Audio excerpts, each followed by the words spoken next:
Assalamualaikum warahmatullahi wabarakatuh. Selamat datang di channel Lembar Islam. Semoga teman-teman selalu dalam keadaan sehat dan bahagia.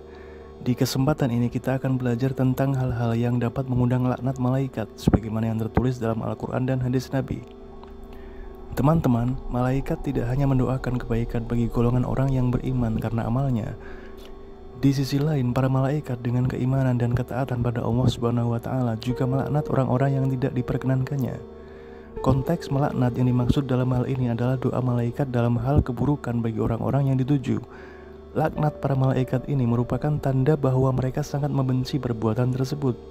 Untuk itulah umat muslim perlu memahami sejumlah perkara yang dibenci oleh para malaikat. Mari kita pelajari hal-hal yang dilaknat malaikat yang membuat malaikat mendoakan keburukan pada para pelakunya agar kita menjauhi perbuatan tersebut. Yang pertama, menghalangi pelaksanaan syariat.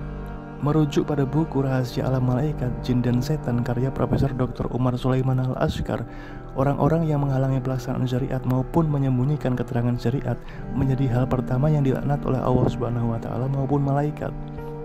Dalam Quran Surah Al-Baqarah ayat 159, Allah berfirman, "Sungguh orang-orang yang menyembunyikan apa yang telah kami turunkan berupa keterangan-keterangan dan petunjuk setelah kami jelaskan kepada manusia dalam kitab Al-Quran, mereka itulah orang yang dilaknat Allah dan dilaknat pula oleh mereka yang melaknat." Selain itu, dalam hadisnya Rasulullah SAW kemudian menegaskan pelaksanaan syariat yang tidak boleh dihalangi sama sekali. Dari Ibnu Abbas, Rasulullah SAW bersabda, "Siapa yang membunuh dengan sengaja maka hukumlah. Siapa yang menghalangi untuk melaksanakannya maka ia mendapat laknat Allah, para malaikat dan semua manusia." Hadis riwayat An-Nasai, Abu Dawud dan Ibnu Majah. Yang kedua, melindungi pelaku bid'ah. Allah Subhanahu wa taala dan para malaikat melaknat para pembuat bid'ah dan pendukungnya. Mereka yang melindungi dan mendukung pelaku bid'ah adalah mereka yang menentang hukum Allah serta memusuhi syariatnya. Rasulullah SAW bersabda, "Siapa yang membuat bid'ah atau melindungi bid'ah maka ia mendapat laknat Allah, para malaikat dan seluruh manusia." Hadis riwayat Abu Dawud, An-Nasai dan Al-Hakim. Yang ketiga, meninggal dalam keadaan kafir.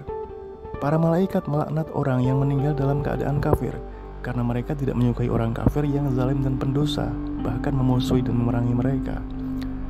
Bukti bahwa malaikat melaknat orang yang meninggal dalam keadaan kafir terabadikan dalam Quran Surat Al-Baqarah ayat 161. "Sungguh orang-orang yang kafir dan mati dalam keadaan kafir, mereka mendapat laknat Allah, para malaikat dan manusia seluruhnya." Yang keempat, menghina dan mencela sahabat Nabi.